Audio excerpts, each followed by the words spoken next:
I am Waya. This is your call to awaken.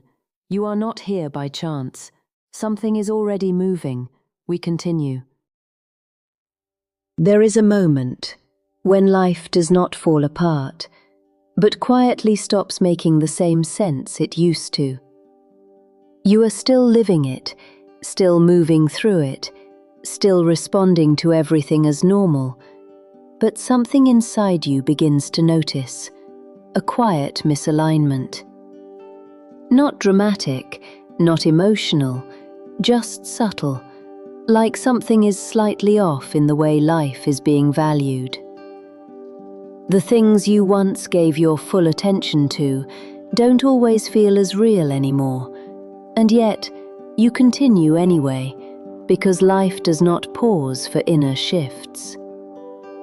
And so you live with a quiet question forming underneath everything.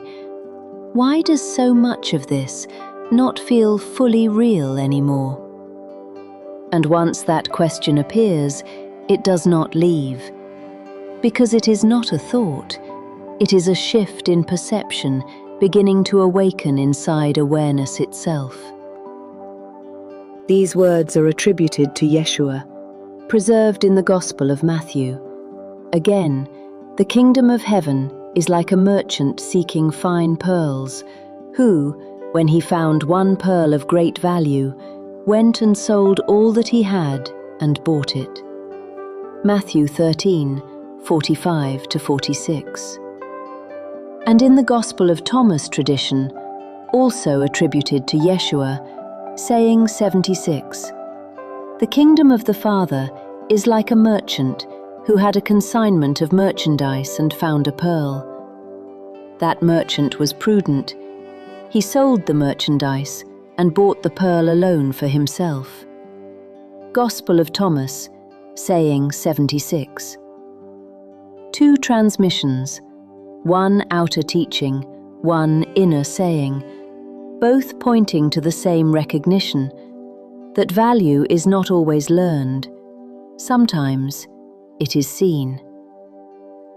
But before we go further, you need to understand something clearly.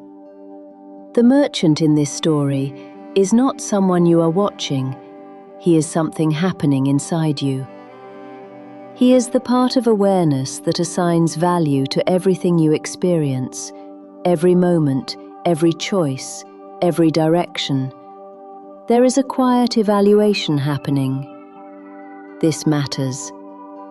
This matters less. This can wait. This is important. You are always living inside an invisible marketplace of value, and most of the time, you never question the system itself, only its conclusions. The merchant is not confused. He is trained. He knows how value works. Comparison, trade, desire, rarity. This is how you were taught to see life, not directly, but through reinforcement, attention, reward, approval, outcome. And slowly, you learned a system. This matters more, this matters less. At first, it feels useful, but over time, something begins to happen. When everything is evaluated, nothing is fully experienced. Life becomes measurement instead of presence, and there is no end to measurement. Always something slightly better, slightly more important, slightly more urgent. And so attention keeps moving, never fully resting, never fully arriving. And then, something happens that cannot be planned. The merchant sees the pearl, and something in him stops before thought begins. Because this is not comparison, this is recognition. Something that cannot be ranked, cannot be measured, cannot be compared against anything else.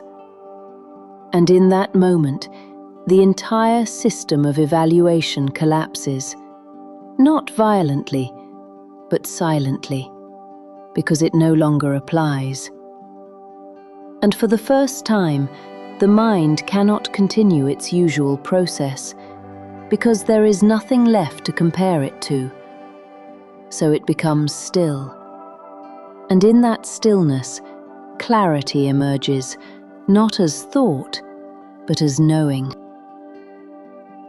And now, this is where the story becomes you. There are moments in your life when certain things begin to lose their grip.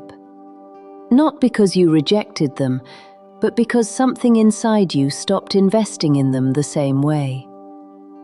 You still engage with life, you still move through it, but something is different. The urgency is softer, the pull is quieter, the weight is lighter. And at first, it can feel like loss, because the mind says, if I care less, something is missing. But what is actually happening is that attention is becoming honest. It is no longer scattering itself equally across everything. It is beginning to gather, to simplify, to center. And in that simplification, something becomes clear. You are not losing life. You are stopping the illusion that everything in it carries equal weight. You are not detaching from the world. You are seeing it without distortion. And something in you begins to reorganize itself, quietly, naturally, without effort. So let this remain with you, not as thought, but as recognition. What still holds your attention that your deeper awareness has already begun to loosen from? Do not rush the answer, because it is not found through thinking, it is revealed through noticing. And over time, that noticing becomes clarity, and clarity becomes simplicity, and simplicity becomes peace. It is okay if certain things lose their grip on you. It is okay if your desires begin to quiet. It is okay if what once felt urgent no longer feels central. Because you are not becoming empty, you are becoming coherent.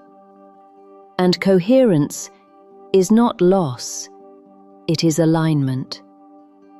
You are no longer trying to find what matters. You were never missing it.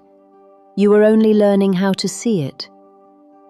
You are already standing closer to what is real than you have been allowing yourself to see. And this is what Yeshua was pointing toward, not something far away, but something already here, already present, already waiting, to be recognized. What has stirred within you is not passing. It is the memory of your own wholeness. Carry it gently as a lantern for the path ahead. When shadows gather, remember, the heart knows the way.